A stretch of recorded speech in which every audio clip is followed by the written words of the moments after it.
I told my overbearing parents to stop letting my nosy half-sister interfere in my life. When I finally stood up for myself, they accused Maine of being cruel. This is about me and my half-sister Maddie, who is 14. Maddie constantly instigates social dramas at her school and then cries wolf if people stand up to her. My parents are the main part of the problem. They feed into Maddie's antics completely and always push the narrative that it's all somebody else's fault. The latest claim from Maddie was that a girl, Nora, was har-ssing her and calling her ugly, b-llying her for body in the locker rooms. Obviously, my parents came to the school guns blazing and revving to get Nora expelled for what she did to precious Maddie. The school was prepared for this meeting and had 2 other girls there who were both witnesses to the incident. So my parents parroted Maddie's story about Nora b-llying and harassing her, and both the girls who were witnesses explained that wasn't what happened. So the girls both said Maddie accused Nora of checking her out. Nora just said that she wasn't checking Maddie out or attracted to Maddie at all, and to leave her alone. Nora only spoke in self-defense of herself after Maddie went up to her first and didn't say anything else to Maddie. So if I were our parents, would have apologized for what happened, made Maddie apologize, then grounded Maddie for being a liar and instigator in the first place. And nope. Now my parents claim it was still b-llying and are bluffing about wanting to sue school for not defending Maddie, punishing Nora, and disciplining the 2 witnesses for not intervening. So my Uncle Daniel is a paralegal and currently in law school. On Sunday, my parents told me to text Uncle Daniel and ask why he's not responding to them, because he has the connections to help them sue the school. I got fed up and told my parents that Uncle Daniel's probably ignoring them because this situation is just so stupid. I also said that instead of being overzealous and fighting with the school, they should tell precious Maddie to just mind her own business. I guarantee that most of her social dramas will go away if she does that. I got grounded and had my phone confiscated for being disrespectful. So now I'm writing this on a school computer. My parents said I was acting like a brat, and a 16-year-old who's never paid bills has no place to dictate what they do. In my opinion, that's true to an extent, but if Uncle Daniel and our other relatives won't tell them, they need to hear from somebody else that suing the school is a dumb idea and Maddie should quit being an instigator. Next story. I told my mom's family I don't owe her anything because she had gender disappointment. Now they're calling me ungrateful for speaking the truth. My mom never wanted a boy. She wanted girls. Apparently her dream was 4 daughters. But she had me, 16M, first. I have seen photos and videos of the day I was born. She cried hysterically when they told her I was a boy. Then she refused to hold me. After we were cleaned up, she cried about not using the name she had chosen and said she didn't know how to move on from it. All this was caught on camera. Eventually, my paternal grandma took me, and she was the person to hold me in photos and videos taken during the rest of our hospital stay. My paternal grandma was my sole parent figure for the first 8 years of my life. She took care of me and I spent so much time at her house. Sometimes I was there for weeks. Then she had a brain bleed and died. So I was left with a mom who wanted girls and not a boy, and a dad who wanted to be a provider and nothing more. My mom had my sister Lily 2 years after me. So mom got her girl and Lily got all her attention. While I got grandma until I was 8 and then nobody. My mom and Lily are super close and mom adores Lily. Lily got the bigger bedroom. She gets the gifts, she gets all her favorite snacks, she gets to do all the extracurricular activities she could ever want, and her birthdays are huge parties with huge gifts. Christmas she gets at minimum 25 gifts from mom alone. Mom typically gets me 1, never anything I'd like or want, but thought that counts, which is 0.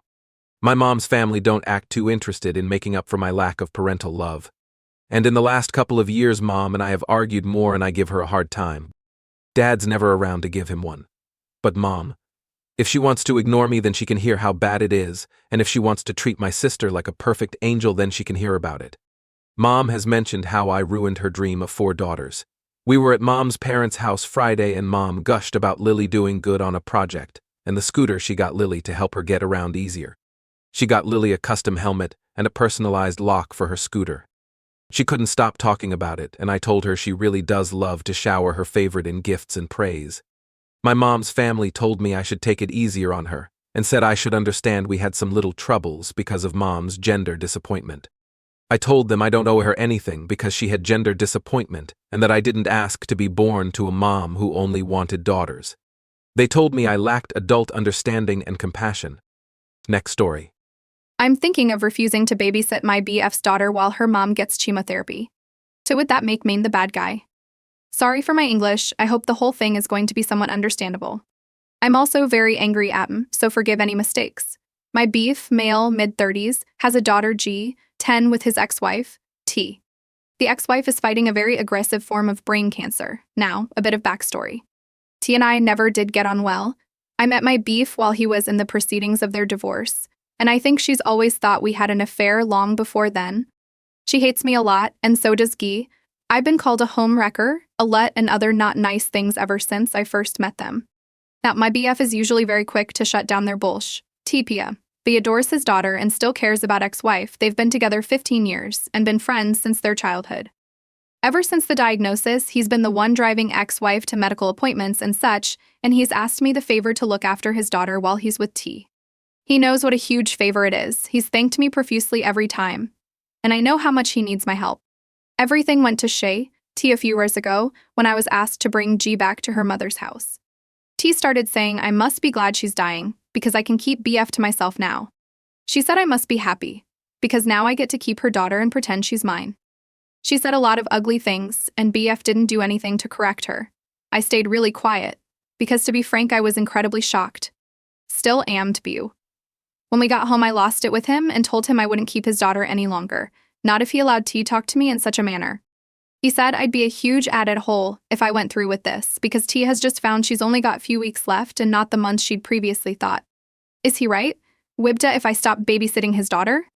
Next story. My mill is trying to sue me after finding out I'm divorcing her son. Now she's making the entire process even messier. Hey Reddit, I'm in a bit of a wild situation and need some advice. This is a throwaway account for privacy reasons. So I, 32F, recently separated from my husband.